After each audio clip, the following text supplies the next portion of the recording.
Hello everyone, welcome to my channel Tanu's kitchen. তো চলো শুরু করা যাক। আর আজ আমরা বানাবো 3 প্রকার ঝাল দিয়ে স্পাইসি ঘুগনি। বাচ্চা থেকে বয়স্ক ঘুগনি কিন্তু সবারই প্রিয়। প্রথমেই একটি প্লেটে পেঁয়াজ, ধনেপাতা, কাঁচা লঙ্কা, টমেটো কুচিয়ে নিলাম। এখানে যে মশলাগুলো ব্যবহার করব সেটি একটি প্লেটে সাজিয়ে নিলাম। আর কিছু মটর আমি গতদিন রাতে ভিজিয়ে রেখেছিলাম। তারপর ভেজানো মটরটি প্রেসার কুকারে ঢেলে দিলাম। এখানে হাফ চামচ লবণ এবং হাফ চামচ হলুদ গুঁড়ো অ্যাড করলাম। তারপর প্রেসার কুকারের মধ্যে 4-5টা কাঁচা লঙ্কা দিয়ে গ্যাসে বসিয়ে দিলাম। 4-5টা সিটি মেরে মটরটি সেদ্ধ করে নিলাম। ঘুগনির জন্য আলু কেটে রাখলাম। কড়াইতে তেল গরম হয়ে গেলে গোটা গরম মশলা ও তেজপাতা দিয়ে দিলাম। তারপর কেটে রাখা পেঁয়াজগুলো দিয়ে দিলাম আর স্বাদমতো লবণ দিয়ে দিলাম, তাহলে পেঁয়াজটা নরম হয়ে যাবে।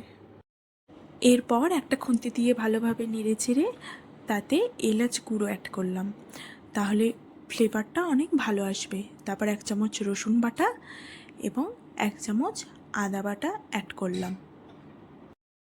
তারপর কড়াইতে আগে থেকে কেটে রাখা টমেটো কুচিগুলো দিয়ে দিলাম এবং কিছুক্ষণ নেড়ে চেড়ে পরিমাণ মতো হলুদ গুঁড়ো অ্যাড করলাম।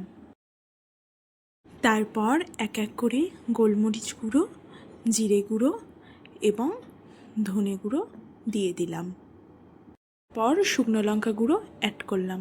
আপনারা যেমন স্পাইসি পছন্দ করেন সেই হিসাবে দিতে পারেন। তারপর মশলাটা কষার জন্য একটু জল দিয়ে দিলাম। দেখুন মশলা দিয়ে কেমন তেল উঠে এসেছে। এরপর এর মধ্যে কেটে রাখা আলুগুলো দিয়ে দেব। আলুগুলো একটু কষানোর পর তাতে সিদ্ধ করে রাখা মটরগুলো দিয়ে দিলাম।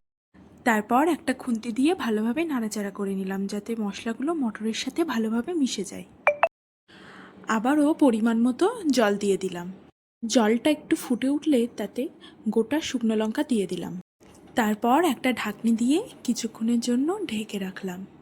সব শেষে টেস্টটাকে আরও বাড়ানোর জন্য ওপর থেকে ধনেপাতা কুচি ছড়িয়ে দিলাম। দেখুন ফাইনালি আমাদের স্পাইসি ঘুগনি রেডি। সন্ধেবেলায় এমন এক বাটি গরম ধোয়া ওঠা ঘুগনি আর সাথে ফুলকো লুচি হলে সন্ধেটা কিন্তু বেশ জমে ওঠে। তাহলে রেসিপিটা দেখে ঝটপট বাড়িতে বানিয়ে ফেলুন। ভিডিওটি যদি ভালো লেগে থাকে তাহলে লাইক, কমেন্ট, শেয়ার করুন এবং আমার চ্যানেলটিকে সাবস্ক্রাইব করুন। ধন্যবাদ।